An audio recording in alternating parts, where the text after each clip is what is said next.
the police officers who were injured in last night's disturbances. It underscores that that's a tough job, and we have to keep that in mind. And my hope is that they can heal and get back to work as soon as possible.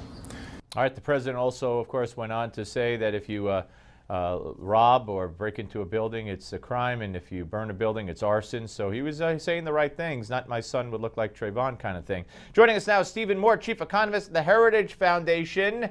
Great to see you as always, Steve. sir. Yeah. All right, Baltimore. What's your take on what's going on there? And you know, it's hard for the people of Baltimore to legitimately blame.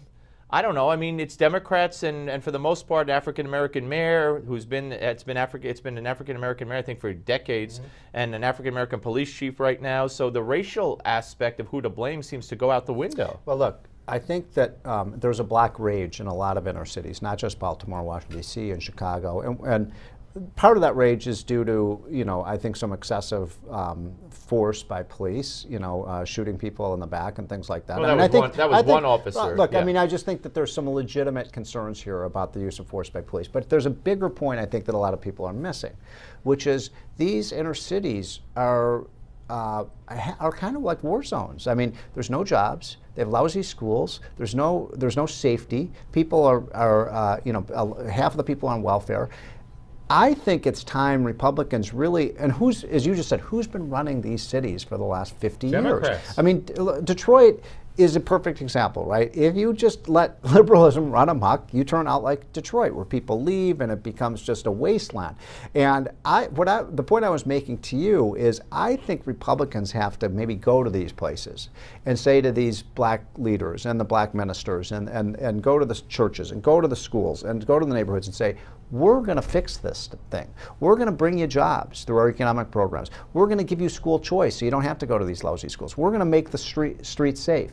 Because look, the 90% of the blacks who live in these neighborhoods, they don't want this black, you know, they don't want this. They're the victims of this. Right. So, you know, where's the Jack Kemp of the Republican Party going and showing up and saying, look, we can fix these problems for you? So is this, I mean, maybe not the riot specifically, but is this an opportunity for Republicans now to, in the aftermath, go into Baltimore? Well, Baltimore, go into, you know, Chicago, right. Go into these inner cities where, you know, the living conditions are deplorable in 21st century Why don't America. they do it? And you know, well, my good friend who ran for governor of Illinois, you know, he went to these black churches and neighborhoods and said, look, what have the Democrats really done for you? Right. Where are the jobs? Right. Where's the safety and so on? And he got 20% of the vote. So I think Republicans should be reaching out to these constituents and say it's liberalism that have created these unlivable conditions. And that's very true. All right, you wrote a piece the other day, I saw it in the Washington Times. It was Earth Day last week, and you're writing about how the state of the planet is better than ever, despite notwithstanding what the left would have you believe. It's amazing. I mean, the facts are the facts. I defy you, Steve Malzberg, or anyone watching the show, find any statistic that shows that things are getting worse in terms of the state of the planet. If you look at things like infant mortality rates, if you look at life expectancy, now short-term things go, you know, obviously things go wrong, but I'm talking about, you know, deaths from natural disasters have fallen in every single area, Steve. Life on Earth has been getting better, and yet you listen to Earth Day and you'd think that our planet was going to blow up or you know, or melt down, and that's craziness. I mean, one of my favorite examples is hurricanes, tornadoes, earthquakes, floods, famines. Down. Yeah. And if you listen to the... You think it's worse than ever. Exactly. Because, well, they have to peg climate change as responsible for something, so they talk about intensity of storms and this and that. But even that's not true. No, it's not. I mean, you've covered this. Yeah. The number of hurricanes is actually not any higher today than it was 50 years ago. No, and on the East Coast, when's the last time we had a real significant season? Right. Thank God. Right. I mean, so the point is, you know, if you look at objectively the state of the planet, it's very healthy. And why is there this pessimism that just overrides everything. Well, on the part of the United States, or to perpetuate I'm talking it here. about the Greens. Yeah, yeah. Why Well, do the Greens they feel like they just want it. Is it not a business for the most It is, part? it is. It's an Carbon industry. tax It is and industry, make yes. corporations change their way of doing things, get coal out of the picture. You know, I'll give you an example. We got If about a you- minute, so go ahead. If Yeah. you have to ask the average school child, because I've done this, you know, do you think the air and the water, the air that we breathe and the water we drink is cleaner today than it was 50 or 100 years ago? You say, oh, no, hell no, it was much cleaner 50 or 100 years ago. You know, back then you could just take your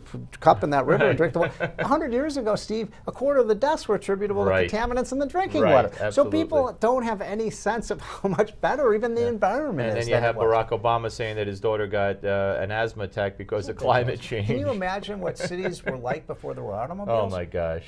You think about what they smelled know, like I when know. people were riding around on horses. I mean, you want to talk about pollution? Yeah. The average horse dumps 4 pounds of manure a day.